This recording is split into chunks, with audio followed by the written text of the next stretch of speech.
So, naputol yung video ko kasi akala ko, ano siya, dire-diretso siya. Naka 10 minutes na pala akong video. So, dito na tayo kay, kay Purito Azilate acid with Kojic and tea tree serum.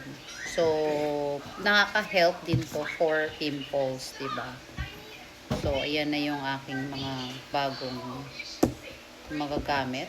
And then, meron din akong bagong biniling anuwa.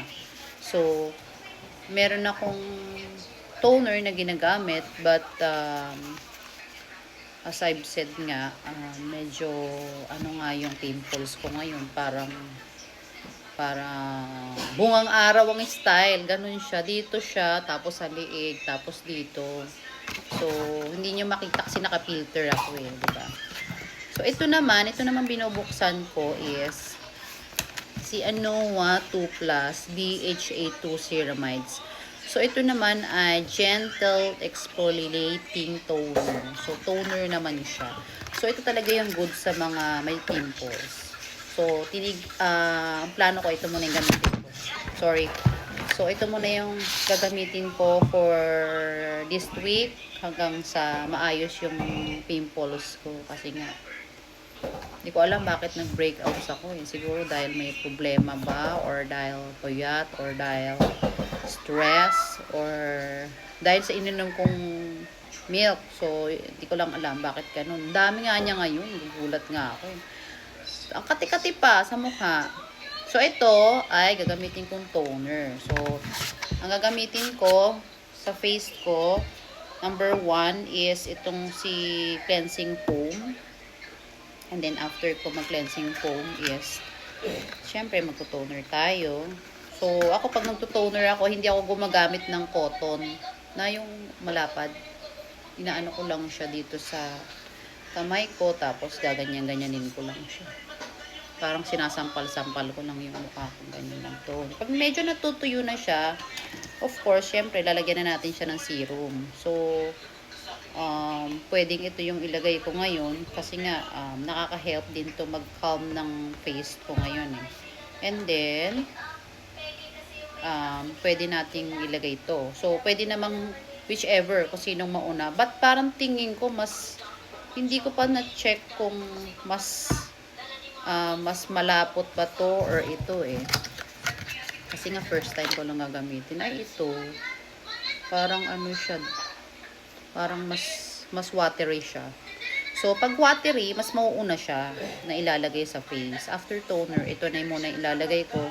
And after nito, ilalagay ko naman to. And then after nito, ilalagay ko naman si PDRN. Okay? So, alam nyo na yung gagamitin ko. Sana sana gumaling na yung mukha ko, diba? Kasi nakaka-stress din yung puro pimples. Okay, next naman, ito is related din sa skin, but hindi na sa mukha to. Bubuksan muna natin, ha. Hindi ako gumagamit ng ganito. First time ko lang siguro tong magagamit. Baby, pakihinaan mo nga yung ano mo, be. So, first time ko siyang gagamitin. Actually, hindi naman talaga ako gumagamit ng ganito. Ngayon lang talaga. Merong mas mahal na version nito, but ito kasi yung medyo mura. Kaya ito muna, dito muna tayo gagamit. Kasi, yun nga, yung nakita ko yung in-add to cart ko, medyo mahal, 1,000. So, ito muna yung gagamitin ko. Although maganda rin naman yung review niya. So, ito ay sa Watsons binibili, di ba? Alam mo naman si Watsons, maraming mga products na just like facial, body wash, shampoo, conditioner, ganun. So, ito, product din nila to. So, sunflower oil, body oil to. Ito, nag-help din siya sa mga dark spots, saka nourishes the skin. So, before kasi, hindi ko lang alam kung napanood niyo yung video ko.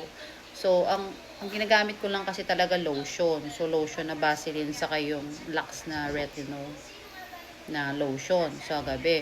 So, mas maganda daw if maglo-lotion ka sa katawan mo, tabako, sa katawan mo na gagamit ka din ito. So, may mapapansin ka mostly sa mga, ewan ko lang kung may mga napapansin kayo na, kunyari, nakaganito sila sulot. So, naka-lotion sila. Tapos parang ang kintab-kintab ng mga katawan nila. So, ito pala yun. Yung parang, ba't ang kintab ng katawan nun?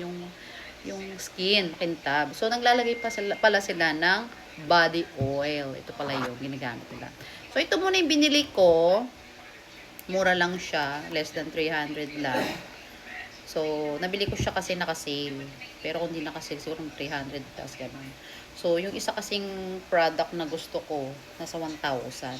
So, pero dito muna tayo kasi hindi ko naman talaga masyadong concern yung balat ko sa buong katawan.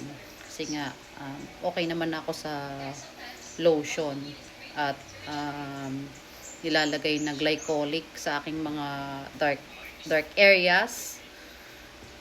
So, ito, sama ko lang siya sa aking gabi-gabi ng ritual bago matulog. Kailangan bago matulog, maglo-lotion at maglalagay ng body oil. So, yun lang yung in-unbox ko ngayon. So, binidyohan ko para meron ding evidence sa mga seller. Pinag-isa ko na lang yung video para isang isang videohan na lang, di ba? Okay.